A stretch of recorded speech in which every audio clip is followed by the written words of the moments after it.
Bien, ce soir, je ressens en moi une très grande joie, très très grande, profonde. Je ne sais même pas comment la décrire. Je suis tellement heureux d'avoir été choisi par Dieu pour le servir. Je ressens une profonde joie. Je parlais avec le révérend Franck de tous les sacrifices qu'on doit consentir pour son service. Ils sont souvent très pénibles pour la chair, mais très réjouissants pour l'esprit. Et je suis très heureux et content de le servir. Je ressens une profonde joie dans mon cœur ce soir. Et ce genre de joie, généralement, c'est aussi un indicateur de quelque chose d'extraordinaire que Dieu est sur le point de faire.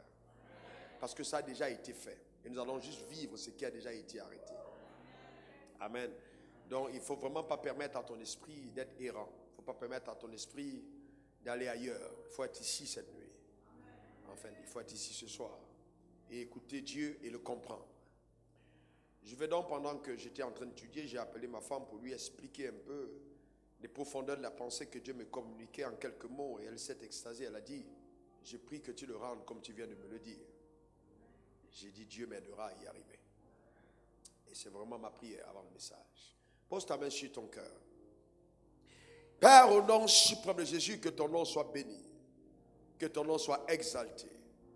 Que ton nom soit élevé. Merci pour ces glorieux moments. Merci pour ton peuple que tu as attiré ici. Et ceux qui sont nombreux, connectés au travers de la terre entière sur cet autel. Parce qu'ils attendent de toi une parole. Parce qu'ils viennent dans ta présence pour communier avec toi. Parce qu'ils vivent en culte à l'égard d'un Dieu vivant, glorieux et puissant. Père, je viens donc maintenant mettre une demande solennelle et demander, Père, insister, au nom suprême de Jésus, que tu m'accordes la capacité d'enseigner ta parole et que tous les dons du Saint-Esprit qui sont investis dans ma vie éternelle soient actifs et qu'au travers de chaque mot, le royaume de Dieu s'établisse dans les cœurs. Au nom suprême de Jésus, les forteresses soient renversées, le système de pensée renouvelé, l'âme régénérée, au nom suprême de Jésus. Et que chacun d'entre nous, quel que soit, Éternel, notre passé, notre appel, nous puissions vivre glorieusement le plan préconçu par Dieu, au nom suprême de Jésus. Que par cette parole, tu permettes à chaque personne d'entrer en possession de ses avoirs éternels dans les cieux, manifestés sur la terre, et que nous puissions servir à ta cause, au dessein arrêté pour le haut conseil de Dieu. Que la séduction de cette génération ne nous emporte pas loin de tes voies et que nous ne regrettons pas le temps passé sur terre. Au nom suprême de Jésus, j'ai prié que quelqu'un dise Amen 3 fois. Amen. Amen.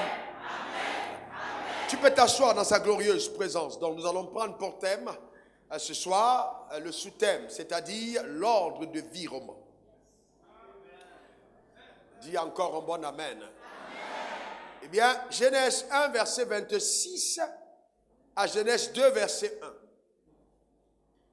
Genèse 1, verset 26 à Genèse 2, verset 1. J'ai fait la lecture. Puis je dis, faisons l'homme à notre image, selon notre ressemblance, et qu'il domine sur les poissons de la mer,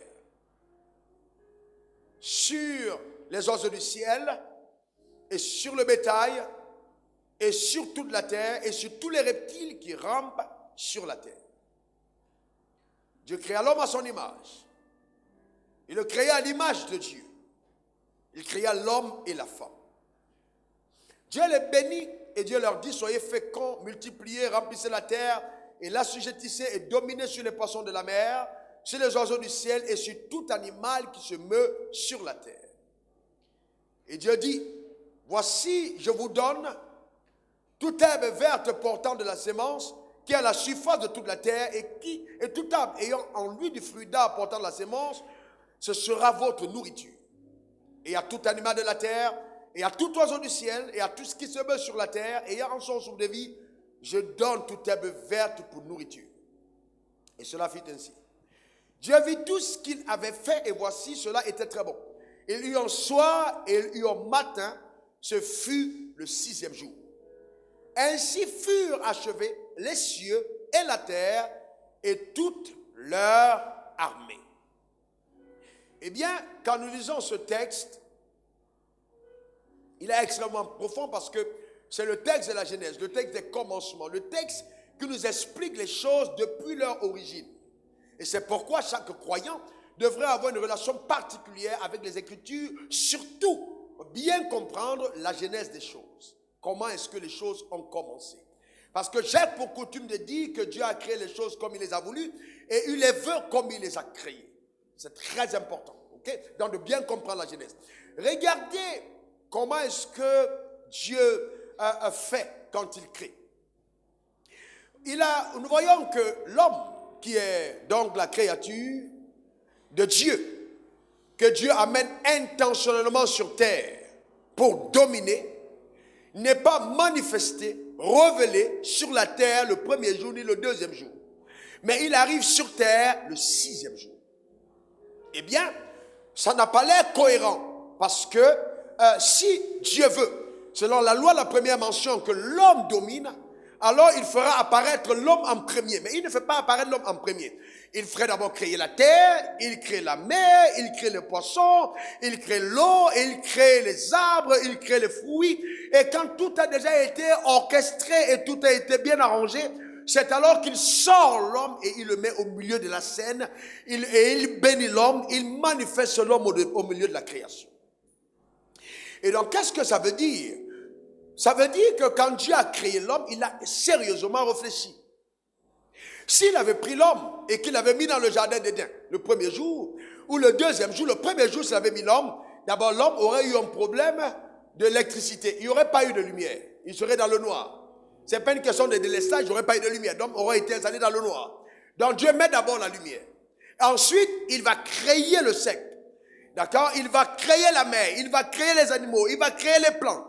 Il va créer l'air. Et donc il sait que s'il met l'homme sur terre, il ne faut pas que l'homme dise j'ai faim pour que Dieu lui apporte la nourriture. Non. Ce que Dieu fait, il prépare tout ce dont l'homme a besoin d'abord. Il met ça en avant maintenant de faire venir l'homme dans la scène. Pourquoi? Parce que dans le principe d'action de Dieu, il pourvoit aux besoins avant la manifestation du besoin. Donc l'homme ne va pas venir dire Dieu, j'ai faim, donne-moi à manger. Et puis Dieu dit, ah oui, hein, t'as faim, attends, on va faire un peu de fruits. Non, mais il crée d'abord les fruits. Et quand il manifeste l'homme après l'avoir béni, il montre à l'homme tout ce dont l'homme aura besoin pour être à même d'être épanoui sur terre. Est-ce que quelqu'un comprend de quoi je parle? Et ça, c'est important de comprendre la pensée de Dieu. Et donc, Dieu a disposé toutes choses pour l'homme. Afin que lors de sa venue sur terre, l'homme ne manquât de rien. Et c'est pourquoi 1 Timothée 6, verset 17 dit que Dieu donne à d'abondance toutes choses pour que nous en jouissons. Voyez-vous, donc c'est important. Dieu donne toutes choses pour que nous en jouissons. Oh, mets ta main sur ton cœur. Dis Seigneur, merci pour ce que tu m'as accordé en abondance, car j'en jouirai. Vous voyez, par exemple, dans le jardin d'Éden, que ce soit la nourriture, que ce soit le poisson, que ce soit les animaux, vous voyez, l'homme n'avait pas été fait pour les animaux, n'avait pas été fait pour la nourriture, n'avait pas été fait pour la terre, n'avait pas été fait pour l'air. Non, mais toutes ces choses ont été faites pour l'homme. Donc l'homme est venu après parce que ces choses devaient servir à la cause de l'homme. Est-ce que quelqu'un comprend de quoi je parle? C'est très important. C'est extrêmement important. Voyez-vous? Donc, il est important de comprendre que ce que l'homme devait devenir dans le jardin d'Éden était la préoccupation de Dieu. Donc Dieu s'était déjà préoccupé de ce que l'homme devait devenir. Qu'est-ce que l'homme allait manger? Comment il allait dormir? Qu'est-ce qu'il devait avoir? Quelle est la femme qu'il devait avoir? Il a pensé à tout. À sa faim, à sa soif, à sa femme, à son mari, à ses adversaires. Il a tout vu en avance. Voyez-vous? Donc il a réfléchi à tout. C'est donc dans son omniscience, il a tout vu à l'avance. Et ça, c'est extraordinaire. Voyez, quand le premier homme arrive sur terre, Dieu connaissait déjà quelle était sa femme. Mais l'homme vient tout seul sur terre. Il commence à nommer les animaux. Il commence à faire son travail. Et Dieu avait déjà dit, avant que l'homme ne commence à travailler, qu'il n'est pas bon que l'homme soit seul. On est d'accord là-dessus. Mais l'homme était seul dans le jardin. Mais Dieu savait qu'il n'était pas bon que l'homme soit seul. Donc il sait que ce n'était qu'une question de temps. Quand le besoin de mariage allait arriver, l'homme n'avait pas besoin de prier. Non, quand le besoin du mariage allait arriver, Dieu allait lui-même s'occuper d'apporter à l'homme la femme qui est déjà là. Oh, quelqu'un n'a pas compris de quoi je parle. Donc ça veut dire que quelque part, le besoin est un indicateur de l'existence de la provision. Donc quand le besoin se manifeste, c'est l'indicateur que la provision est déjà là. Parce que tu ne peux pas avoir besoin de ce qui n'existe pas pour toi. Dans la pensée de Dieu. Waouh. Oui. C'est lui qui crée en nous le vouloir et le faire selon son bon plaisir. Donc ça veut dire que si je marche avec Dieu et que je suis avec lui dans une alliance parfaite, dans une communion normale, si j'ai un besoin dans le cœur, c'est un indicateur que la chose existe. Je reviens encore pour qu'on puisse comprendre. Parce que comprendre est essentiel. Qui a enseigné à l'homme que l'homme devait avoir faim? Est-ce que l'homme est allé à l'école pour savoir qu'il devait avoir faim? Et à un certain moment, l'homme s'est rendu compte qu'il avait faim. Et donc quand il a commencé à avoir faim, ok, il n'a pas dit Dieu, mais j'ai faim. Non, Dieu savait que l'homme allait avoir faim. Et il avait déjà mis là dans le jardin ce qui pouvait amener l'homme à combler sa faim. Il savait que l'homme devait avoir soif. Et l'eau était déjà là avant la soif. Est-ce que quelqu'un comprend de quoi je parle? Donc, vous voyez, donc, il a préparé toutes choses avant. Donc, la faim, quand elle arrive, elle indique à l'homme que la nourriture est là et que la nourriture l'attend. Est-ce que quelqu'un comprend de quoi je parle? C'est très important. Donc, souvent, beaucoup de personnes pensent que c'est quand les besoins arrivent que justement nous informons Dieu du problème. Non, il le connaît avant que les besoins ne soient. Est-ce que quelqu'un comprend? Et il y a déjà la provision avant même que le besoin ne soit manifeste. Et la provision de Dieu est plus que suffisante. Oh, j'aime ça. Elle est plus que suffisante. Voyez-vous, écoutez-moi attentivement. Quand Dieu a créé la terre, combien de personnes il mit sur la terre en premier, avant la déchéance? Il y a eu combien de personnes? Avant la déchéance, il y a eu combien de personnes? 2 personnes. Il y a eu Adam et Ève. On est d'accord? Il y a eu 2 personnes. Je vous pose une question. Quand nous lisons ce texte, la Bible dit que Dieu vit tout ce qu'il avait fait. Donc il acheva son œuvre. Il a terminé totalement son œuvre. Est-ce que Dieu a encore ajouté l'oxygène sur la terre? Est-ce qu'il a encore ajouté l'air? Mais depuis de 2 personnes à 7 milliards de personnes, les hommes respirent. Je ne sais pas si vous réfléchissez. Depuis qu'il y a eu 2 personnes, maintenant il y a 7 milliards de personnes, les gens continuent de respirer. Ça veut dire que la provision n'était pas simplement pour les 2, mais pour tous les hommes que Dieu allait amener en manifestation sur terre. Est-ce que Dieu, vous comprenez ce que je suis en train de dire? C'est très intéressant que vous le compreniez ici. Il savait combien d'hommes. Donc on parle de 7 milliards, mais si vous commencez à faire le compile, depuis l'éternité jusqu'à présent, le nombre d'hommes qui ont vécu sur terre, ce n'est pas 7 milliards. Il faut associer toutes les personnes qui meurent par an depuis le commencement. Et combien d'air a été respiré, d'oxygène, etc. Et nous continuons de respirer. Est-ce que quelqu'un comprend de quoi je parle? Donc Dieu est au-delà. Il est au-delà de ce que notre petite intelligence est capable de concevoir. Il est tellement grand, il est tellement puissant que quand il fait quelque chose, il ne surpris par rien. Amen. Et on va plus loin. Écoutez-moi bien. Et quand il met l'homme dans le jardin d'Éden et qu'il dit à l'homme domine, est-ce que vous savez que la même quantité de démons qu'il y avait, c'est la même quantité qu'il y a aujourd'hui? C'est-à-dire le diable et tous les démons existaient. Et il dit à cet homme domine. Il dit à l'homme domine. Donc il savait que le diable existait. Il savait que le diable allait essayer de pénétrer la création. Et vous voyez même, il dit domine sur les poissons de la mer, sur les oiseaux du ciel, sur tous les reptiles qui rampent sur la terre. Donc il montre même les portes d'entrée. Il montre par où l'ennemi essaiera de passer, mais il dit domine sur eux. Et il a béni quand même les animaux. Donc le fait que l'animal puisse être infiltré par la puissance ennemie n'était pas un problème, parce que la solution des animaux se trouvait en l'homme. Donc l'homme était là pour réguler la terre, pour contrôler toutes choses et amener le règne de Dieu. C'est ça la pensée de Dieu. Il dit domine. Donc il a déjà donné tout à l'homme. Maintenant allons-y plus loin. Allons-y plus loin parce que vous aimez la connaissance. Vous savez que la même quantité de démons que nous avons aujourd'hui, c'est la même quantité qu'Adam avait quand il était créé. Et que Dieu a estimé qu'un seul homme, même sans femme, est capable de contrôler tout l'enfer. Non, si j'aime bien ton silence, ça veut dire que tu n'as pas bien compris. Je dis ceci, quand il dit à l'homme domine, il savait que tous les démons étaient là. Ce que tu appelles démons de célibat, démons d'échec, démons de mari de nuit, démons de tout ça étaient là. On est d'accord, n'est-ce pas? Tout était là, Dieu dit domine, il le laisse seul, même sans sa femme. seul au milieu des animaux. Il sait qu'un seul homme sur terre est capable de paralyser toute la puissance ennemie. Est-ce que quelqu'un comprend de quoi je parle? Mais aujourd'hui, on est 7 milliards. Donc, si l'enfer veut attaquer un homme, ils doivent diviser le nombre des démons par 7 milliards parce que les démons ne se reproduisent pas. C'est la même quantité. Les démons n'ont plus accouché. Ce sont des êtres asexués. Donc, qui n'ont pas de rapport sexuel. Donc, vous comprenez? Donc, ça veut dire que si Adam seul était capable de maîtriser toute la terre, je n'ai pas besoin d'être avec 3 personnes pour contrôler la terre. Non, non, sérieusement. Et les gens pensent que non, si je suis seul et que je prie seul, peut-être ma prière n'aura pas d'impact. Non, Dieu est capable de te donner à toi seul la solution de toute la terre. Ton amen m'embête. C'est pour ça qu'il dit, je cherche un homme, un seul homme qui se tiendra à la brèche. Il n'a pas dit 2, parce qu'il connaît l'hypocrisie des hommes. Il rit avec derrière, ils savent ce qu'il cherche. Il dit, je cherche un homme. Personne n'a besoin d'être en accord avec toi dans la prière pour que Dieu t'exauce. Ton cœur a besoin d'être droit avec Dieu pour que Dieu t'exauce. Heureux ceux qui ont le cœur pur, car ils verront Dieu.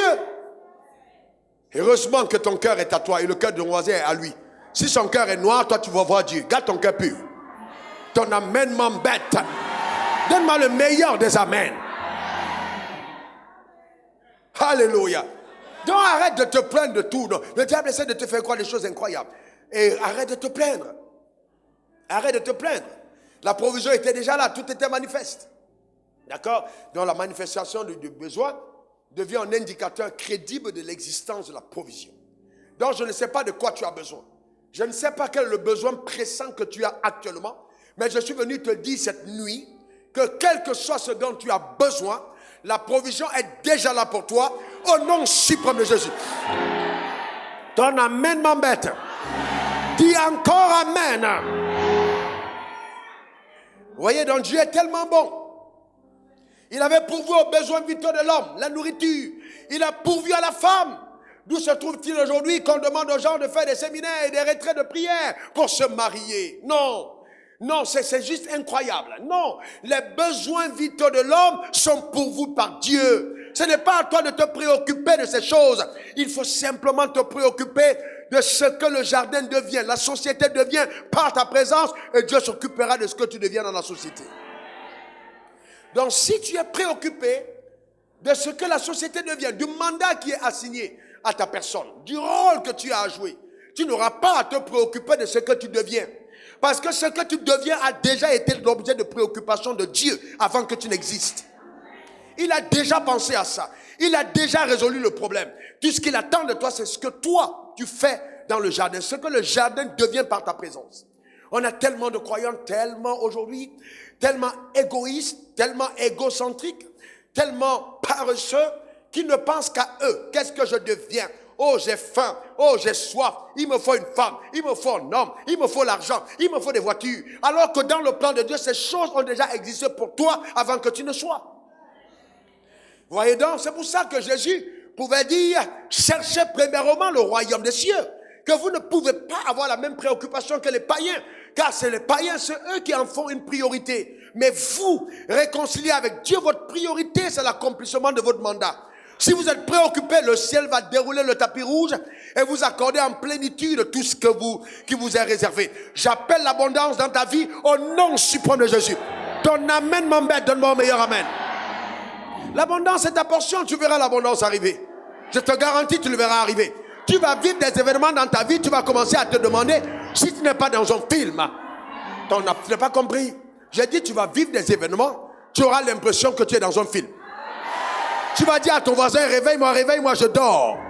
Mais tu ne seras pas en train de dormir, ce sera la réalité. Parce que Dieu va époustoufler ton existence. Il va redécorer ta vie de façon épatante. Quand les gens vont entendre ce que Dieu a fait, les gens diront non, sûrement ce Dieu est tellement grand. Amen, donne-moi le meilleur des amens. Telle est ta portion, tel est ton partage. Dis encore amen. Voyez donc, c'était ça. Adam n'est pas venu dire, Dieu, tu sais, je suis seul, j'ai besoin de femme. Quand le temps d'arriver pour qu'Adam se marie, Dieu a réalisé que l'homme, il était tellement performant dans ce qu'il avait à faire dans le jardin, il avait tellement fait ce qu'il avait à faire, qu'il était temps pour lui d'avoir sa femme. Et souvent, certaines préoccupations que nous avons sont des indicateurs que nous sommes en train de dysfonctionner. C'est-à-dire, on marche à contre-courant. On n'est pas en train de faire des choses comme Dieu le demande. Voyez un jeune garçon de 17 ans, un jeune garçon de 18 ans, une jeune fille de 19 ans, la préoccupation, je dois me marier. Comment est-ce que ta préoccupation peut être justement d'assouvir des instincts au lieu d'être préoccupé d'accomplir ta destinée? Voilà le vrai problème. Et c'est encouragé par les messages qu'on entend. Oh, tu vas te marier. Tu entends les amen. Hein? Même une fille de 15 ans, elle est dans les amen de mariage. On va où? On est en train de détruire les gens. C'est pas ça la préoccupation. C'est pas ça le but. Non. Le but c'est pourquoi suis-je sur terre? Est-ce que je peux faire ce à quoi Dieu m'a appelé? C'est tout. Qu'est-ce que la société devient par moi? Pourquoi est-ce que 2 milliards de personnes en course et en migration vers l'ovule dans le ventre de ma mère, je suis la seule personne qui a été sélectionnée? Pourquoi je suis sorti en premier? Pourquoi les autres ne sont pas venus? Pourquoi Dieu a voulu que ce soit moi sur terre? Pourquoi je suis né de ma mère? Pourquoi je suis en Côte d'Ivoire? Il y a autant de choses. Pourquoi je suis en France? Pourquoi je suis en Corée? Pourquoi je suis japonais? Il y a autant de questions essentielles qui sont rattachées à ta personne. Et non la préoccupation de comment est-ce que je veux manger gaba chocolat demain. Non, ça c'est pas la préoccupation. Est-ce que quelqu'un comprend de quoi je parle? La préoccupation c'est qu'est-ce que je fais de ma vie? Est-ce que vous comprenez? Qui parmi vous est venu et puis il a dit, j'ai vu le roi Wafo, il est malade à l'hôpital. Ça fait, il y a des gens parmi vous à qui j'ai prêché depuis 20 ans. 20 ans je suis dans ce sol, 20 ans personne n'a dit on allait le rendre visite à l'hôpital. Ce n'est pas entendu que c'est un homme qui fait des prières extraordinaires. Non, c'est juste un homme qui est en train de faire ce à quoi il doit servir sur terre. Et dans la santé divine, l'infusion de sa grâce au niveau de mon corps, ça fait partie de la dotation céleste pour me permettre de continuer d'être efficace. C'est tout. Ne changeons pas l'ordre des choses. Comprenons pourquoi c'est. Voyez-vous, c'est important. Alors je maudis sur ta vie la présence de la maladie. Au nom suprême de Jésus.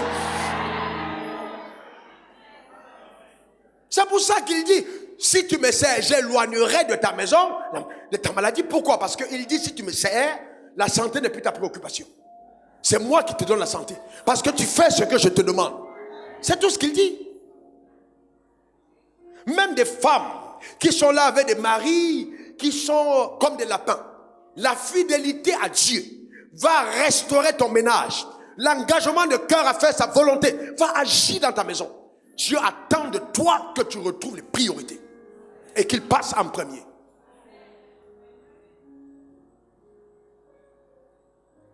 Amen. Donc c'est important. Et vous voyez donc, j'entends quelqu'un me dire, ouais mais bon pasteur, ça c'était Adam, mais maintenant Adam a tout gâté, donc est-ce qu'on est encore dans les mêmes dispositions? Et vous allez vous rendre compte que,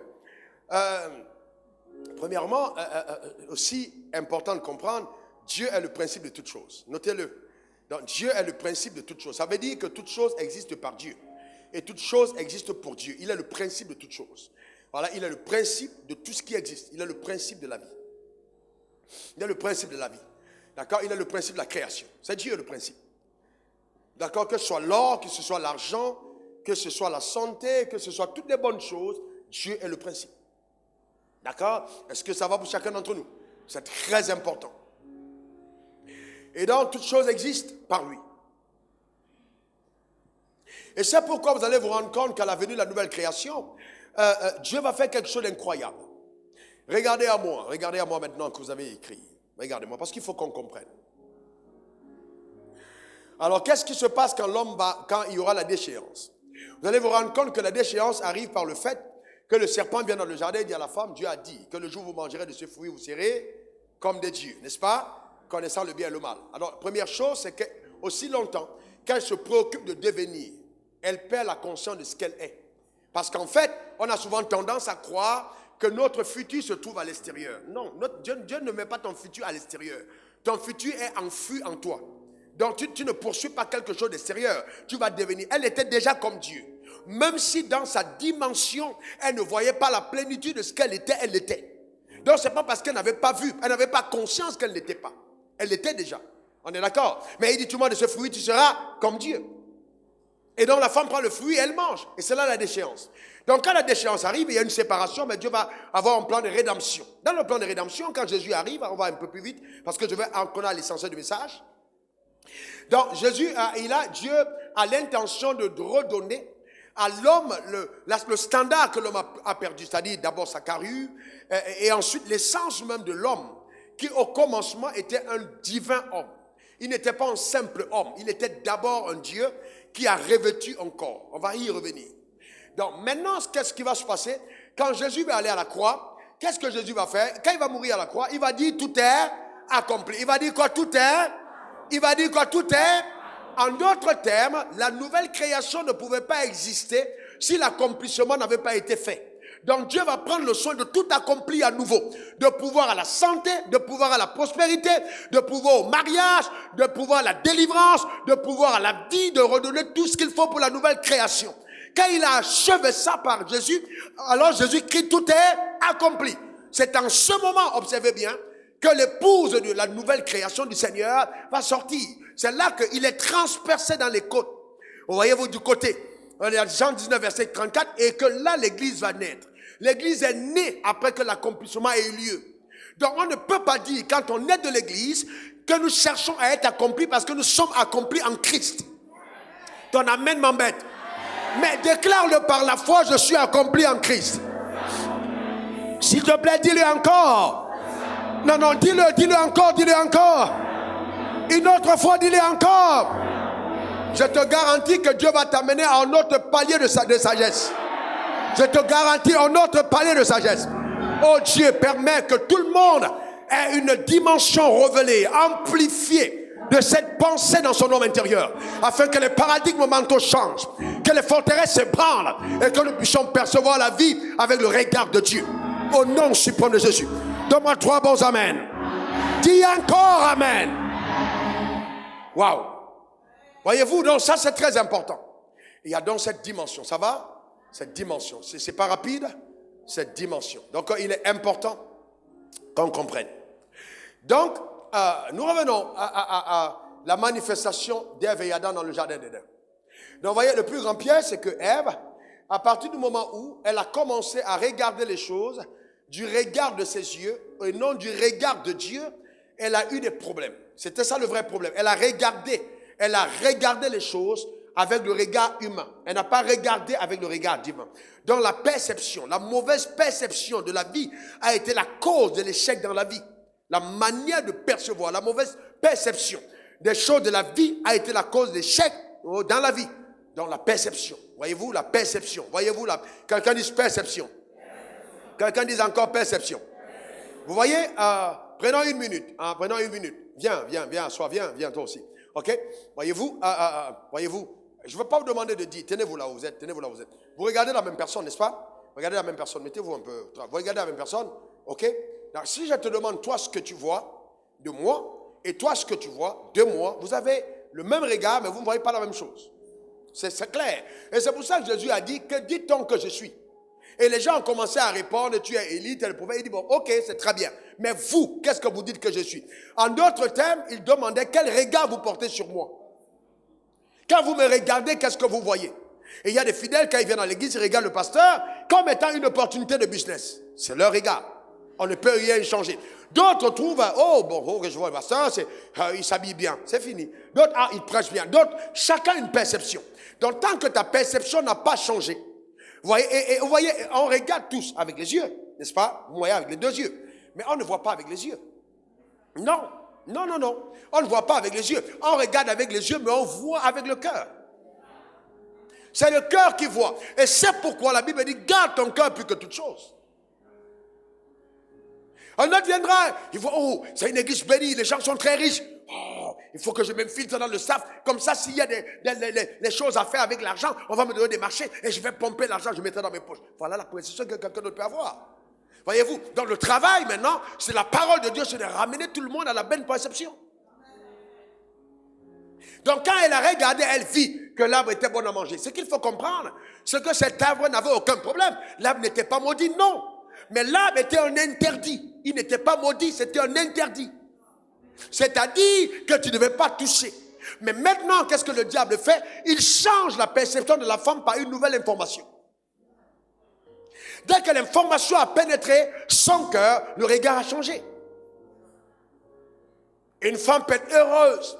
Elle est avec son mari, tout va bien. Et elle arrive au bureau, on lui dit, ah, est-ce que tu sais que j'ai vu ton mari hier dans telle position? Dès qu'elle rentre à la maison, la femme ne voit plus le mari de la même manière. Elle était heureuse, elle était contente, mais une information est venue dilater son cœur. Elle est fâchée, les verres se cassent. Qu'est-ce qu'il y a? Non, elle ne parle pas à cause d'une information.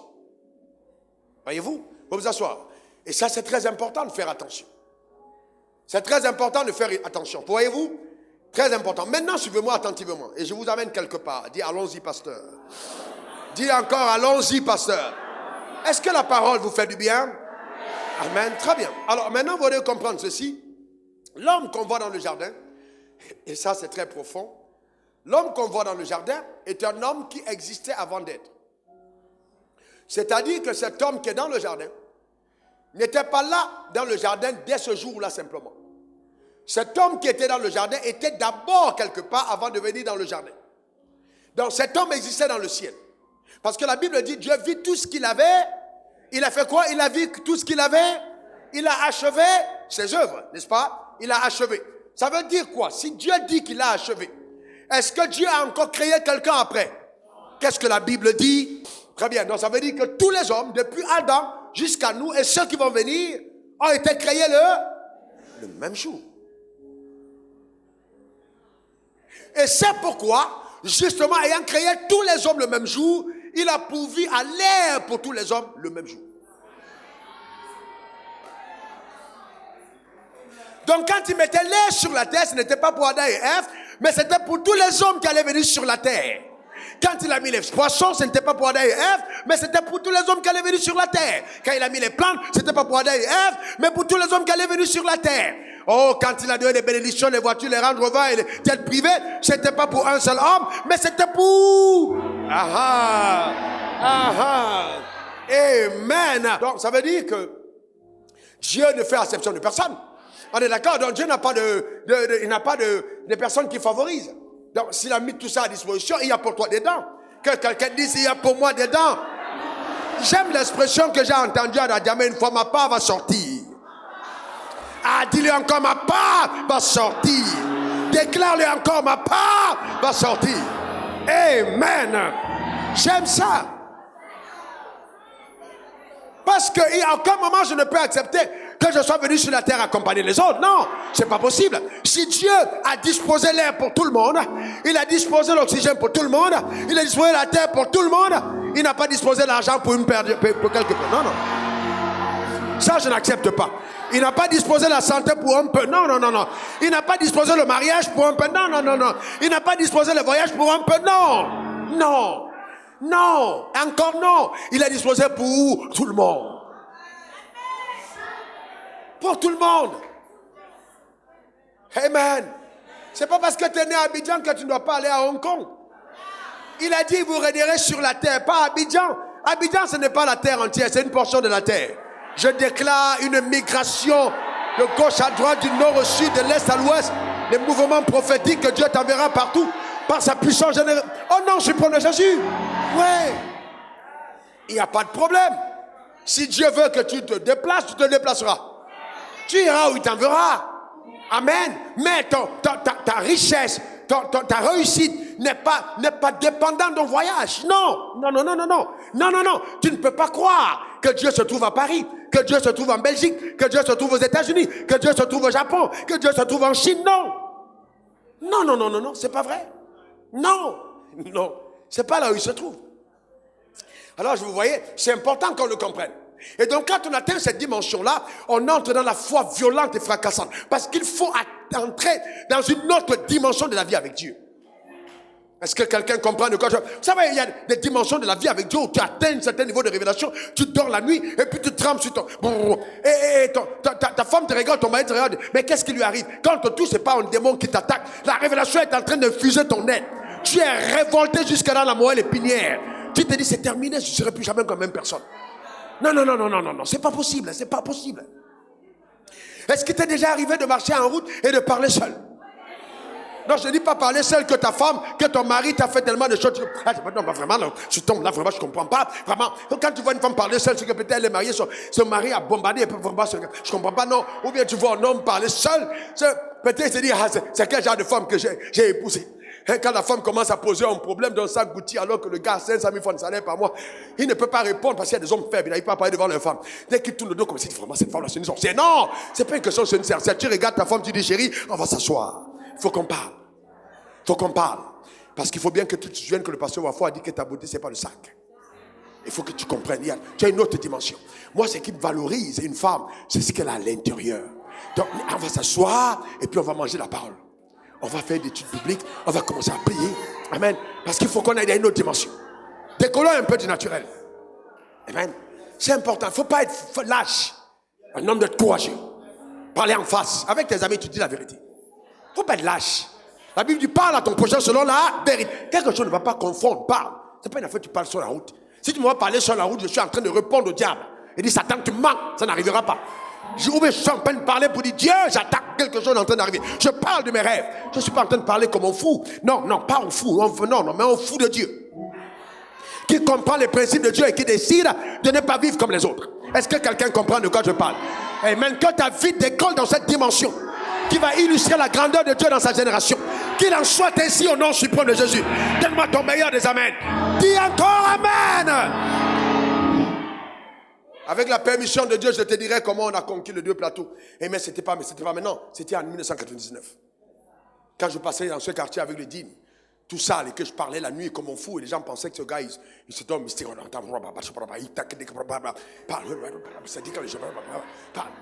Les gens se tournent comme ça pour regarder, c'est qui ce gars?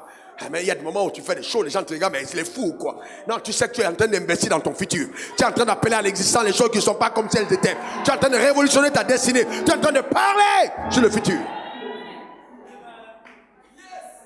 En fait, tu es trop tranquille pour que le ciel bouge. Tu es trop tranquille. Ta manière d'être là, c'est non. Tu es trop tranquille. Il y a des choses qui doivent te révolter. Qui te sortent des choses quotidiennes. Quand tout le monde est en train de boire et manger, tu as calé-car. Tu dis non, c'est pas ce que j'ai vu dans la Bible. Ça, c'est pas ma portion. Non, Dieu, je n'accepte plus ça. Le problème, c'est qu'il faut que tu comprennes qu'à un certain moment, tu peux dire à Dieu, j'en ai assez. Tu m'as donné la manne, la caille, je suis déjà grand. Laisse-moi choisir ma nourriture moi-même. Je ne veux plus manger la nourriture que tu as eu pour moi. Laisse-moi choisir moi-même ma nourriture. Dieu attend que tu prennes tes responsabilités. Il attend que tu te lèves. Il attend que tu te tiennes comme un vrai homme de foi. Une femme capable de gérer la terre. Donne-moi le meilleur des amens. Dis encore amen. Est-ce que vous avez vu un seul moment Allah, Dieu venir dire à Adam, je ne suis pas d'accord avec le nom que tu as donné aux animaux? Est-ce que tu as vu Dieu dire je ne suis pas d'accord? Dieu est entré pour parler. Même la femme, il dit on l'appellera femme. Dieu a dit stop, c'est terminé, j'ai accepté. Tu as vu Dieu parler? Les gens pensent que Dieu est toujours en train de dire non. Il y a des choses qu'on fait, lui-même il acclame, il dit ça, je suis trop fan du gars. J'aime trop la fille, non. Sa manière de se tenir, ça, c'est vraiment ça qu'on fait. Est-ce que quelqu'un comprend de quoi je parle? Vous avez déjà regardé un jour dans un film? Ou bien même à la télé, vous voyez un culte, et vous voyez ou bien dans une photo. Tu te regardes, Tom, tu dis non, je suis fan de moi-même. Là, j'ai assuré. Ça vous est déjà arrivé, Tom, tu regardes ta photo, tu dis yes. C'est celle-là que tu mets au mur. En fait, Dieu, quand il te voit, et comme il n'a pas la possibilité de se voir, il a décidé de se voir par toi.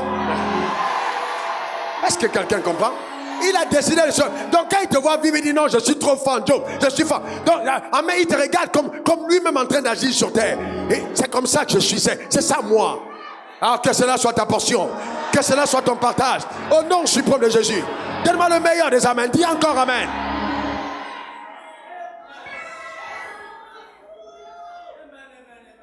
Non, c'est tellement vrai ces choses-là.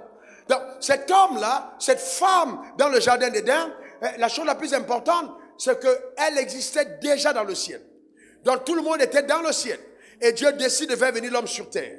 Donc quand il décide, regarde la Bible, dit dans Genèse 1, verset 27, Dieu créa l'homme et la femme et Dieu les bénit. Il a béni l'homme ou la femme? Il a béni l'homme ou la femme? Il a béni les deux. Dieu les a bénis. Et Dieu leur a dit, soyez féconds, multipliez, assujettissez, remplissez, et dominez les poissons de la mer, les oiseaux du ciel, et tout animal qui se met sur la terre. Donc Dieu les a bénis. Donc, mais maintenant, dans Genèse 2, verset 7, Dieu va faire une chose. Et c'est ça la base de beaucoup de problèmes d'entre nous. Genèse 2, verset 7, la Bible dit que l'Éternel Dieu forma l'homme. Il a fait quoi? Il a formé l'homme. Il a fait quoi? Formé. Je vais vous demander, forme-les si tu peux. Est-ce qu'on peut former quelque chose qui n'est pas... On donne une forme à quelque chose qui existe. D'accord? Donc, il forme l'homme. Quand on dit forme l'homme, ça ne veut pas dire créer l'homme. Donc, au moment de former l'homme, donc Dieu donne à l'homme une habitation terrestre, une maison dans laquelle l'homme pourra être contenu sur terre, pour faire sur terre ce à quoi il est appelé. On est d'accord? Maintenant, suivez attentivement. Quand vous lisez la Bible, quand vous la lisez très attentivement, vous allez vous rendre compte que quand Dieu a créé le poisson, là, il a fait quoi? Il a parlé aux eaux. Il dit que les eaux produisent. Il dit que les eaux produisent. Il dit que les eaux produisent. Il dit que les eaux produisent. Quand il a créé les plantes, il a parlé à la terre. Il a dit quoi? Que la terre produise. Il a dit quoi? Que la terre produise. Au moment de créer l'homme, qu'est-ce qu'il dit? Faisons l'homme. Donc, voyez-vous, il y a une différence entre l'origine de poisson, l'origine de la plante et l'origine de l'homme. Donc, au moment de créer l'homme, il sort l'homme de lui. Il dit, engendrons l'homme. Donc, accouchons l'homme, sortons l'homme de nous-mêmes. Donc, cet homme-là est créé, sorti de Dieu. C'est pour ça qu'il est l'image et la ressemblance. Donc, Dieu engendre l'homme. Maintenant, suivez-moi bien. Quand vous prenez le poisson et vous voulez l'amener d'Abidjan à Mangue, vous faites comment? Vous êtes obligé de mettre de l'eau pour que le poisson soit dedans. Parce qu'aucun poisson ne peut survivre en dehors du milieu qu'il a produit. Donc, qu'est-ce qui a produit le poisson? C'était l'eau. Donc, quand vous sortez un poisson et vous le jetez hors de l'eau, qu'est-ce qu'il fait? Non, avant de mourir, quand vous observez, vous avez déjà vu? Il commence à faire quoi? Il ne s'arrête pas là et puis vous dit Alléluia. Non, il s'agite. Il démontre son instinct de survie. Pour dire, je n'ai pas envie de rester à cet endroit, ce n'est pas ma place. Il démontre que ce n'est pas sa place. Pourquoi? Parce que quelle que soit sa force, quelle que soit son aptitude, hors de l'eau, il est muselé. Il ne peut plus s'épanouir. Donc même un chiot peut détruire un requin hors de l'eau. Le chiot a juste besoin d'attendre un tout petit peu. Il dit, requin, ne t'inquiète pas, je te donne 5 minutes. Quand tu vas mourir, je commence à te manger. Donc la force du requin ne peut pas s'exprimer hors de l'environnement qu'il a créé, qu'il a produit. Vous prenez la plante, vous la mettez hors de la terre, qu'est-ce qui se passe? La plante meurt. Pourquoi? Parce qu'en fait, la plante a été sortie de la terre. Maintenant, vous prenez l'homme et vous le sortez de Dieu. Qu'est-ce qui se passe? Quand vous sortez l'homme de Dieu, qu'est-ce qui se passe? Est-ce que vous savez que c'est pour ça justement qu'il a dit, le jour où tu mangeras, tu mourras. Donc tu seras sorti de moi. Donc tu n'auras plus la capacité de te déployer dans ta force. Donc on n'a qu'à attendre un tout petit peu parce que tu n'es plus rien du tout hors de moi. Voyez-vous, c'est ça le vrai problème. Mais maintenant, la personne dont il parlait en disant que le jour où tu mangeras, tu mourras, il était en train de parler à qui?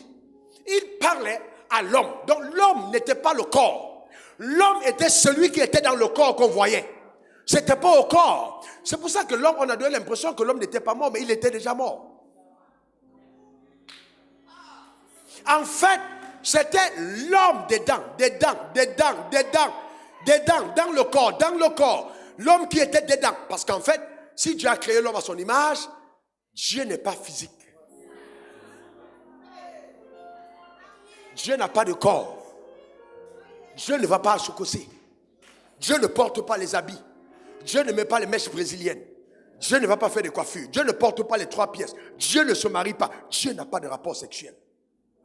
Donc en fait, l'homme dont il parle n'était pas l'homme dans sa dimension physique. C'était l'homme avant l'habitation du corps. Donc c'est de cet homme qu'il s'agit. Cet homme dans cette dimension. Et c'est pourquoi chaque homme doit être conscient des 2 dimensions. Quelqu'un dit 2 dimensions. Quelqu'un dit 2 dimensions.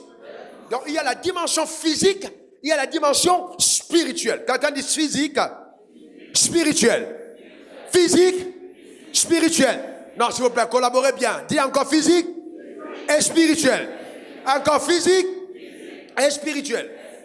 Et donc, voyez bien, et donc vous voyez cette dualité en l'homme cause beaucoup de problèmes aux hommes. Pourquoi? Parce que, en fait, voilà le vrai problème. Bien que l'homme a été créé, engendré par Dieu, le corps de l'homme a été formé de la terre. Donc on a 2 réalités. C'est-à-dire, pour que le corps de l'homme, dans la même loi de l'interdépendance, puisse s'épanouir, il faut que l'homme soit sur terre. Donc tout homme que tu décolles de la terre, parce qu'il a été formé de la terre, et tu l'amènes dans les airs, s'il ne reste pas sur la terre, et qu'il n'a pas pris les choses de la terre pour survivre, il meurt. Parce que la terre produit ce qui va entretenir le corps qu'elle a donné. La terre a donné le corps. Pour entretenir le corps, la terre doit donner les aliments de la terre, pour que le corps là soit entretenu. Donc quand tu manges le pain, quand tu manges le garba, quand tu manges le poisson, quand tu manges toutes ces choses, ce sont les choses que la terre te donne pour entretenir ton corps. C'est pour ton corps. Parce que la terre t'a donné son corps. La terre t'a donné une partie d'elle. Et c'est pourquoi quand tu meurs, elle redemande ce qu'elle t'a donné. Elle t'a donné le corps, elle va reprendre le corps. Donc elle alimente ce qu'elle va reprendre. Et donc quand elle reprend, elle te transforme, elle te ramène à la poussière. Et elle va servir à alimenter quelqu'un d'autre. Donc ce n'est que ta dimension corporelle, physique. Mais maintenant, tu ne peux pas penser que ta vie va dépendre de tout ce qu'il y a de physique. Il y a une autre dimension qui, elle, donne à ton être intérieur de pouvoir connaître un épanouissement. C'est la dimension spirituelle. Et c'est pour ça que Jésus a dit, l'homme ne vivra pas de pain seulement, mais de toute parole qui sort de la bouche de Dieu. Mais de qui il parlait? Il ne parlait pas de ce corps. Il parlait de l'homme que nous avons méconnu pendant longtemps, qui est l'homme intérieur. Allez sur un restaurant et dites-moi, je passe la commande de la parole de Dieu. Personne ne va te servir. Donc la nourriture dont tu parlais n'était pas une nourriture qu'on achète au restaurant. Parce que personne, il n'y a pas menu. Parole de Dieu, Jean 3,16 n'existe pas au restaurant. Jean 14, 22, ça n'existe pas. Donc là, il parlait d'une autre nourriture. Il parlait de la parole de Dieu. Qu'on ne peut manger que quand on est dans les restaurants accrédités par le ciel. Comme vous êtes là ce soir, vous êtes au restaurant accrédité par le ciel pour nourrir votre homme intérieur. Est-ce que quelqu'un comprend de quoi je parle? Pour redonner de la valeur à toi-même, à qui tu es, de la consistance, de la force, de l'éclat, de la beauté. Certains sont en train de faire le lifting intérieur, sont en train de faire le scanner de leur âme. D'autres sont en train de recorriger leur corps, leur cœur. Quelque chose se passe par la parole. Je redonne de l'embellie à ton homme intérieur. Voyez-vous, c'est ce qui se passe. Mais bon, comme les gens ne le voient pas, et que tout ce que les gens voient, c'est ton corps, et quand tu arrives au bureau, oh madame, tu es toute belle, oh j'aime ta coiffure, oh j'aime tes cheveux, alors le diable subtilement t'a amené à te focaliser sur les choses que les gens voient. Et c'est pour ça qu'on fait beaucoup d'efforts pour les choses que les gens voient, et très peu d'efforts pour ce qu'on ne voit pas. Mais on n'est pas déterminé parce que les gens voient, mais parce qu'on ne voit pas, qui est à l'intérieur de ce qu'on voit. Et donc la force d'une voiture, ce n'est pas sa carrosserie, mais c'est son moteur. Donc si tu passes ton temps à policher l'extérieur et que le moteur n'est pas entretenu, la voiture ne fera pas long feu. Et donc c'est comme ça qu'on voit des gens investir longtemps sur leur carrosserie extérieure, alors que le moteur intérieur, ils n'y prennent pas soin. Donc ils nourrissent, ils mangent 3 fois par jour, 4 fois par jour, d'autres 7 fois par jour, mais non même pas 1 minute, 2 minutes pour la parole de Dieu. Et ils se posent des questions, mais pourquoi est-ce que ça n'arrive pas? Non, parce que ton homme intérieur n'est pas construit assis. L'homme ne vivra pas de pain seulement, mais de toute parole qui sort de la bouche de Dieu. Maintenant, suivez-moi bien maintenant, mesdames et demoiselles de dessus. Attachez vos ceintures, on va monter un peu plus loin. Je suis sérieux là. Écoutez-moi attentivement. Il faut que vous soyez attentifs. Vous savez, un jeune garçon qui est dans cette église et qui écoute les conseils du pasteur, qui écoute la parole de Dieu, je vous garantis que dans 15 ans, vous le voyez propulser dans un palier incroyable. Parce que la parole a la capacité de t'amener à réaliser dans la vie ce que tu as été conçu pour faire. Voyez-vous? Donc si les conseils ne sont pas méprisés, si la parole est respectée, ta vie est construite. Je rappelais encore, ou bien du moins le Saint-Esprit me rappelait, que quand j'entrais dans ce pays, j'avais 27 ans. Pour la première fois que je suis en exploration. Et je suis entré à 28 ans. Et bien, je regarde en arrière. Et j'essaie de regarder aujourd'hui les décisions des garçons de 28 ans. Je peux me dire qu'il y a beaucoup de personnes qui ne comprennent pas, qui sont en train d'handicaper leur destinée par la qualité de vie qu'ils mènent. Vous ne pouvez pas espérer à la gloire tant que vous avez méprisé les fondements de la gloire. Les fondements de la gloire, c'est la parole de Dieu. C'est elle qui vous donne la gloire. Vous ne pouvez pas. Comment pouvez-vous passer le temps à avoir des chignons, avoir des cheveux roux, bleus, verts, avoir des ongles de toutes couleurs, mais dans la parole de Dieu, vous n'êtes pas coloré, vous êtes en noir et blanc. Vous devez colorer votre relation avec Dieu. Vous devez donner à la parole de Dieu de prendre des couleurs dans votre âme. Donnez l'attention à la parole. C'est ce qu'il vous faut. Voyez-vous, c'est important. C'est très important.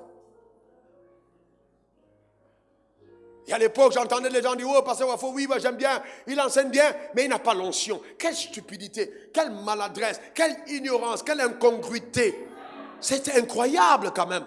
C'est incroyable. C'est juste des choses inacceptables. Est-ce que quelqu'un comprend de quoi je parle? Est-ce que vous savez que là où je parle, condamné dans votre corps, je dis bien, je parle maintenant en vertu des pouvoirs que le ciel m'a conférés. Il n'y a pas de maladie incurable qui peut tenir dans ton corps. Je les maudis depuis leur racine au nom suprême de Jésus. Donne-moi le meilleur des amens. Vous savez, Dieu est puissant. Il est extrêmement puissant. Le problème, c'est que nous nous limitons aux choses visibles. Non. Non, il faut aller plus loin. Il faut aller plus loin. La parole de Dieu est forte. Docteur, j'étais à Martinique. Ils m'ont rapporté le témoignage il y a 2 jours. Je crois qu'on va envoyer la vidéo. Une dame est venue devant moi. Et je regardais la dame. On m'a dit, alors, un cancer. J'ai dit, c'est pas un problème pour Dieu. Et j'ai maudit le cancer depuis ses racines. J'ai pris mon avion, je suis parti. Mais j'avais envoyé la parole à mission. Quand ils sont repartis en Guadeloupe, le mari est venu au programme, il était tout excité. Et il dit, ma femme a été totalement guérie de cancer. Elle est partie faire des tests. Les médecins, elle est devenue un sujet d'exploration pour voir qu'il n'y avait même pas une seule trace de cancer dans son corps. Mais comment est-ce possible? La parole de Dieu. Il y a une telle force dedans. Ce n'est pas de l'excitation, la puissance est derrière. Elle est capable de recréer l'embellie nécessaire pour propulser ta vie dans les hauteurs. Le vrai problème, c'est que est-ce que tu y crois? Voyez-vous, ce que la Bible est capable de faire. Nous restons dans la dimension purement charnelle. Ne sois pas déconnecté de la réalité de ton identité. Ne sois pas déconnecté de la réalité de ton identité. Dis encore amen. Ne sois pas déconnecté de la réalité de ton identité. Dis encore amen. Amen. Ne poursuis pas ce que tu es. Ne poursuis pas ce que tu es. Tu es un enfant de Dieu. Il n'y a pas meilleure identité que ça. Et c'est pourquoi l'apôtre Paul, ayant compris ce que le Seigneur me fait comprendre davantage et profondément dans ces dernières saisons, il écrit à Corinthe, il dit 2 Corinthiens 5, verset 7, nous marchons par la foi et non par la vue. Nous marchons par la foi et non par la vue. Nous marchons par la foi et non par la vue. Nous marchons par la foi et non par la vue. Nous marchons par la foi et non par la vue. Nous marchons par la foi et non par la vue. La semaine prochaine, on va aller en profondeur. Seulement quand on va aller en profondeur sur l'ordre de virement. Nous marchons par la foi et non par la vue. Alléluia. Quelqu'un dise encore amen. Quelqu'un dise encore amen. Alors, qu'est-ce que ça veut dire? Et ça, c'est bon. Ça, c'est bon. J'ai dit d'attacher les ceintures. Éphésiens 1, verset 3 dit, béni soit le Père de notre Seigneur Jésus-Christ, qui nous a, il a fait quoi? Il va nous bénir ou nous a bénis. Il nous a bénis de toutes sortes de bénédictions spirituelles dans les lieux célestes en Christ. Il nous a bénis. Donc ça veut dire que Dieu t'a déjà béni. Donc dans le principe, Dieu t'a accordé la bénédiction avant la manifestation du besoin de la bénédiction. Que quelqu'un dise, Dieu m'a béni. On déclare-lui encore, Dieu m'a béni. Oui.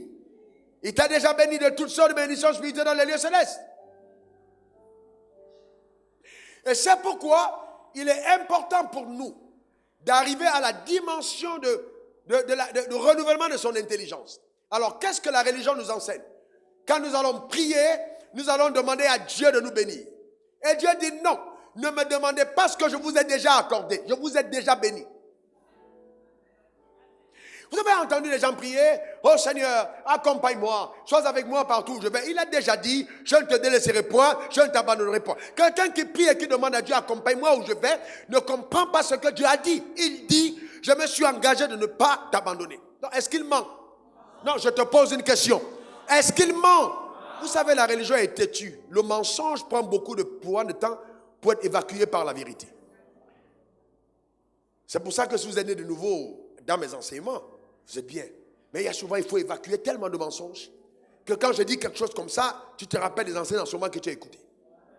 Et ça t'embrouille. Sois libéré au nom suprême de Jésus.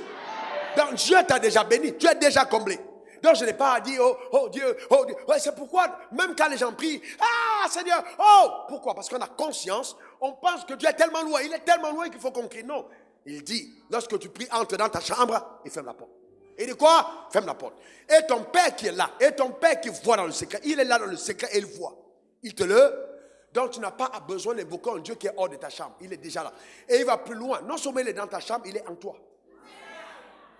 Donc tu n'as pas besoin de crier. Et je me suis rendu compte qu'il y a des prières puissantes qui peuvent être faites silencieusement, sans crier.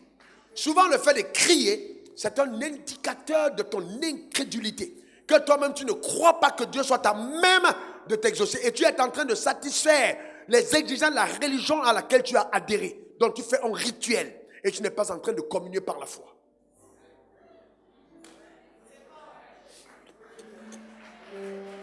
Voyez-vous? Hey, imaginez, papa, se lève-toi. C'est un homme béni, 75 ans d'âge. Regardez comment il est fort. Et donc, 75 ans d'âge, sérieusement. Et donc, je viens devant mon père. Et puis je dis, papa, s'il te plaît, est-ce que tu peux me laisser une montre? Il va me demander, mais t'es fou. Encore si c'est lui, il va me demander, mais révérend, ça va? Est-ce que tout va bien? Voyez-vous? Oh papa, est-ce que tu peux me serrer dans tes bras? Est-ce que tu vas faire ça? Pourquoi? C'est ton père. Il y a même des moments où tu vas juste chuchoter à l'oreille de ton père à cause de la relation que vous avez. S'il te plaît, est-ce que tu peux? Parce que, vous voyez, à son oreille. Et lui, d'un clin d'œil, juste un clin d'œil. J'ai compris qu'il a dit oui. Je n'ai même pas besoin d'attendre sa réponse. Tellement je connais son cœur que quand j'ai parlé, souvent je n'ai même pas besoin de la réponse. Et j'ai dit à mes amis, j'ai dit ça au père. Ça va venir. Voyez-vous, ce n'est pas les cris. Donc, souvent nous crions. Nous sommes dans un rituel. Tu peux t'asseoir. Non, ça ne veut rien dire. Non. Et vous savez, et sérieusement. Et donc, on crie, on a tellement crié. Et au moins, si on criait et que les gens voyaient nos vies différentes, ils allaient se dire, peut-être ces gens qui crient là, il y a quelque chose derrière. Mais non seulement on crie, mais on est toujours en train de sombrer, de descendre. On n'apporte aucune solution à la société. Ils ont conclu, c'est les sectaires. Est-ce qu'ils ont tort? Quelque part, même si ce n'est pas vrai, mais quelque part, on donne un crédit à ce qu'ils disent parce que nos cris n'apportent rien. Bon, oui, ok, terminé. Mais après, soit quoi concrètement? Voyez-vous? Donc, si à un certain moment, vous ne remettez pas en cause la manière de faire. Et donc, quand le voisin te dit vraiment, cher voisin, s'il te plaît, est-ce que la nuit, tu peux prier doucement? Tu dis, arrière de moi, Satan, arrière de moi, Satan. Tu es vaincu. Oh non, mais comment peux-tu être à cette dimension d'ignorance? Ton voisin veut dormir. Et tu dis qu'il est habité par les démons. Il faut qu'il subisse ses cris toute la nuit. Et on a des gens comme ça dans les bureaux. On l'a employé, il est là. Et puis c'est l'heure de la pause. Il ferme ses bureaux. À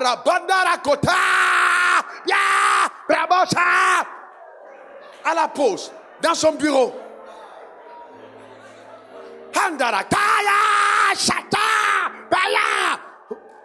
Mais, voyez-vous? Et donc, les gars disent, Joe, c'est quoi? Il y a qui? On dirait, quelqu'un qui visite, quoi. On dit, c'est quoi? C'est quoi? Amenez-le. Il y a un fou ici ou quoi? Les gens ont peur. Qui est dedans là-bas? Qui est dedans? Voyez-vous? Et nous, on pense qu'on est trop spirituel. Quand les gens commencent à nous regarder en fuyant, on dit, oh, j'ai prié, j'ai dominé sur l'esprit. Non, on n'a pas dominé, tu n'as pas dominé sur l'esprit. Ils commencent à te prendre comme quelqu'un qui n'est pas normal. Est-ce que quelqu'un comprend de quoi je parle?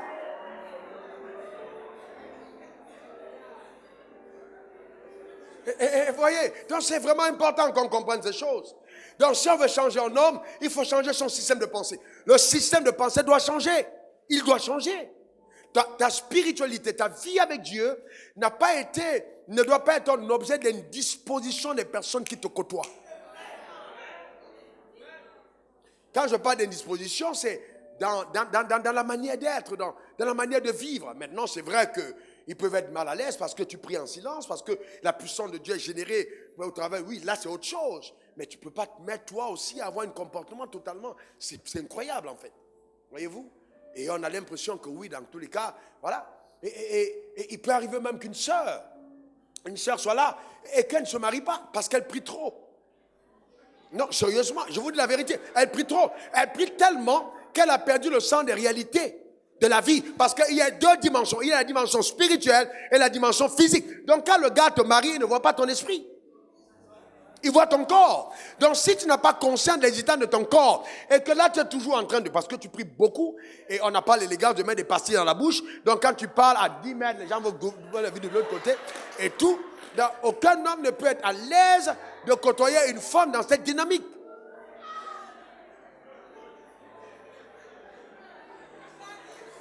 Donc, vous voyez que l'équilibre est important. Ok, j'ai beaucoup prié, mais en même temps, Dieu m'a donné un corps. Et si dès le commencement, suivez-moi attentivement, parce que beaucoup de personnes, la religion est terrible. Hein?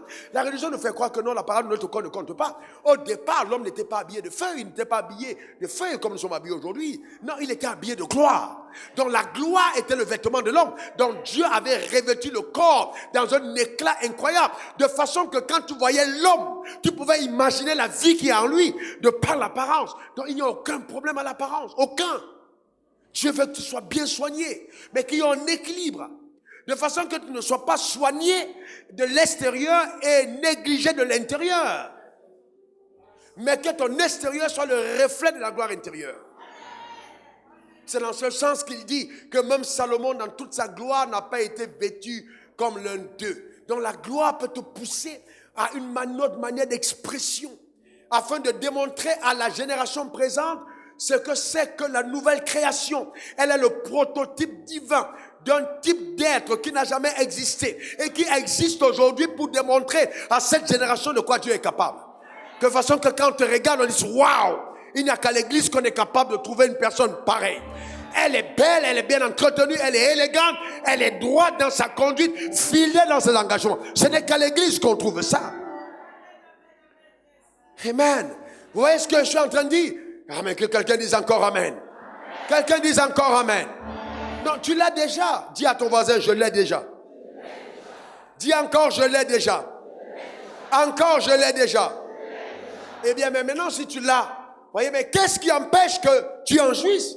Puisqu'il a fait toutes choses afin que nous en jouissons. Dis, je jouirai de la chose. Encore, je jouirai de la chose. Amen. D'accord? Est-ce que voyez-vous maintenant, je vous pose une question. Je vous parle des questions intelligentes. Et on va piquer dessus la prochaine fois pour revenir, parce qu'il y a des choses profondes. Allah, viens. Révérend me viens. Non, laisse-le Allah venir. Viens. Alors, je te reprends là. Et je dis, voici Allah. Allah est un chef d'entreprise, et dans la réalité, c'est vrai. Et donc, il a des comptes. Il a beaucoup d'argent aux États-Unis.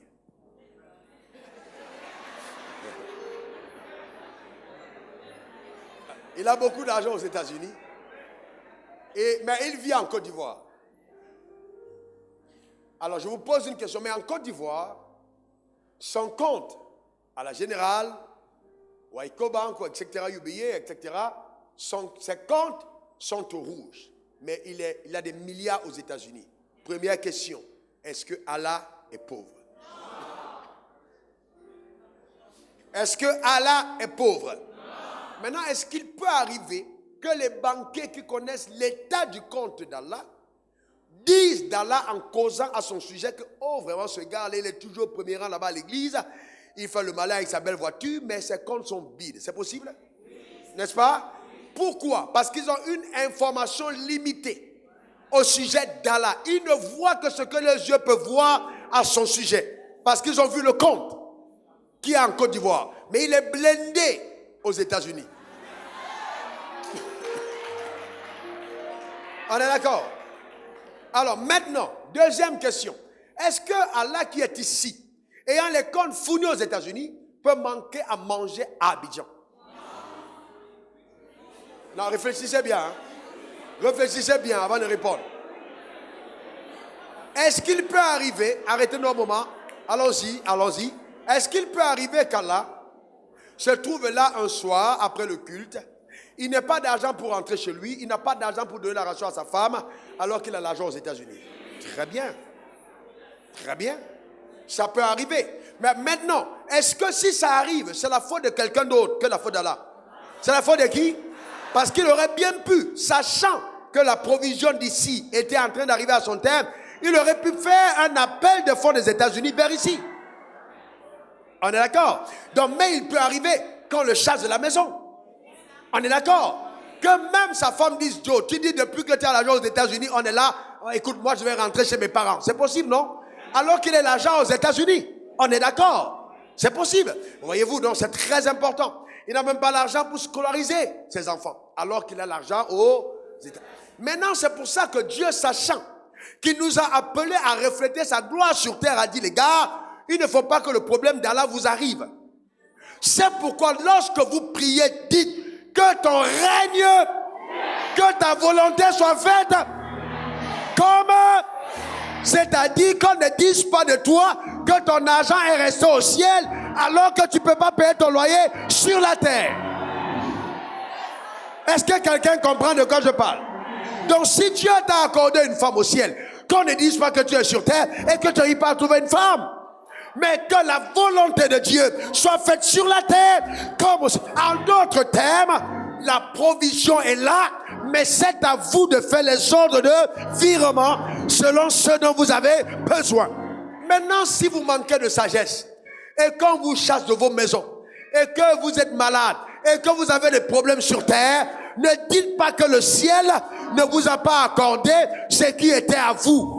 Parce que vous avez manqué de sagesse pour ordonner que le transfert se fasse. C'est pour ça qu'il dit que ton règne, et j'appelle sur ta vie maintenant, en vertu des pouvoirs que le ciel m'a conféré, l'avènement du règne de Dieu à tous égards dans ta vie, au nom suprême de Jésus. Donne-moi le meilleur des amens. Dis encore amen. Dis encore amen. Dis encore amen. Alléluia. Maintenant, suivez-moi, restez debout comme vous êtes là.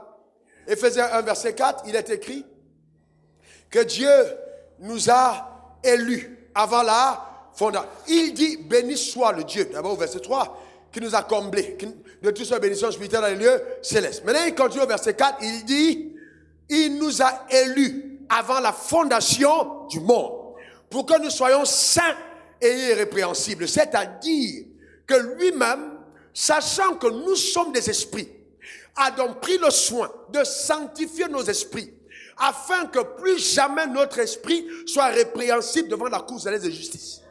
Donc notre esprit est saint et irrépréhensible. Continuons au verset 5. Il dit, nous ayant prêt, il a fait quoi? Il a fait quoi? Et là c'est la clé. Nous ayant prédestinés dans son amour. Arrêtez-nous un moment s'il vous plaît, regardez-moi. Il dit prédestiné dans son amour. Je vous pose une question. Même pas par son amour, mais dans son amour. Si Dieu est amour et que dans son amour, il t'a prédestiné, est-ce qu'il peut t'avoir prédestiné à être malade? Est-ce qu'il peut t'avoir prédestiné à être pauvre? Est-ce qu'il peut t'avoir prédestiné à être faible? Parce que c'est dans son amour qu'il t'a prédestiné à être ses enfants d'adoption par qui? Ah non, ça c'est fort. Il dit adopté par Christ. C'est-à-dire la personne qui te donne le droit légal d'adoption est déjà reconnue par Dieu comme une personne non coupable. Tu entres au ciel et tu deviens enfant, pas par tes œuvres, mais par ses œuvres. Selon le bon plaisir de sa volonté.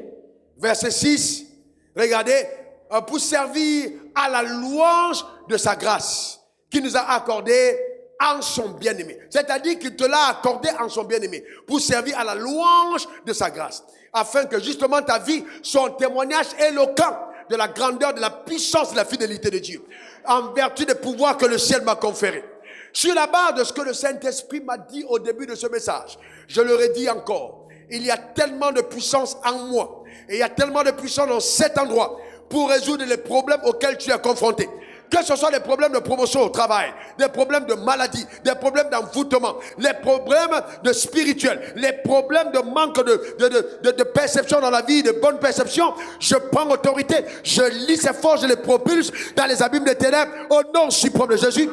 Et j'ordonne que la parole que tu as reçue vienne maintenant fracasser depuis la base les murailles, les forteresses qui empêchent à la vérité de Dieu de s'établir dans ta vie et que ta vie reprenne les couleurs du royaume au nom suprême de Jésus.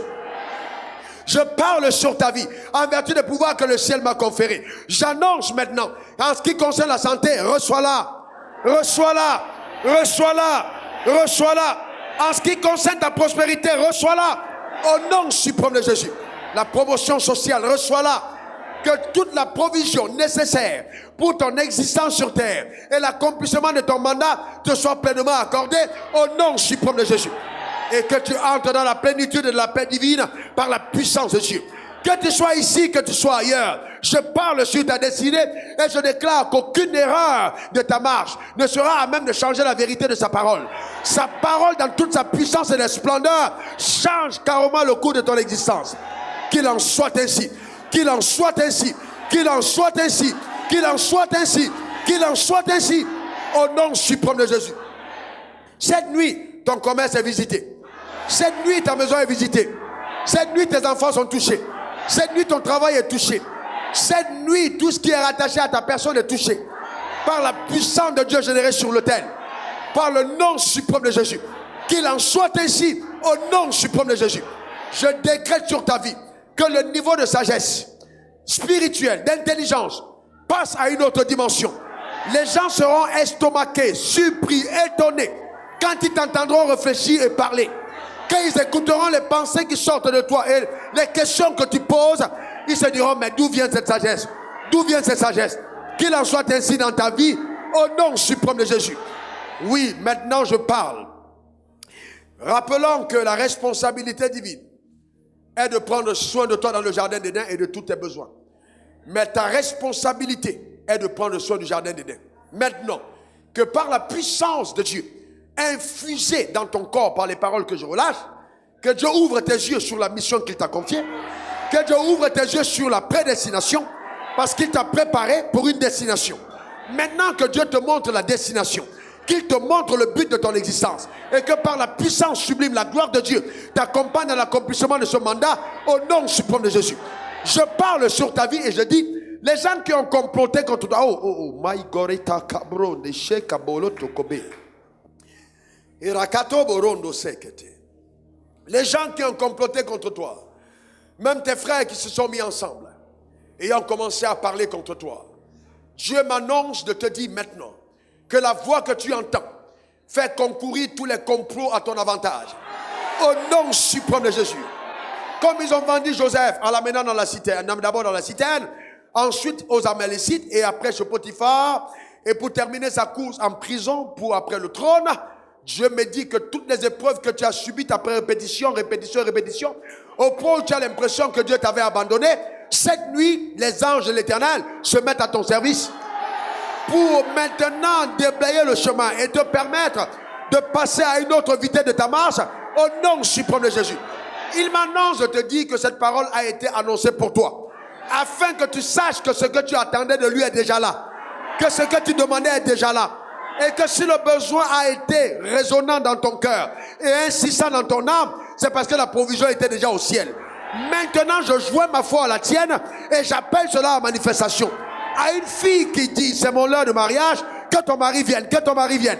Au nom suprême de Jésus. Si c'est le temps, quel que soit le besoin, quel que soit besoin de voyage, besoin de stabilité, besoin de provision, besoin de réussir dans ton appel, que la grâce te soit accordée maintenant même, au nom suprême de Jésus. Au nom suprême de Jésus, qu'il en soit ainsi. Lève ta main vers le ciel. Maintenant, et reçois la provision nécessaire. Et reçois tout ce dont tu as besoin de la part du ciel. Lève ta main vers le ciel et rends grâce à Dieu.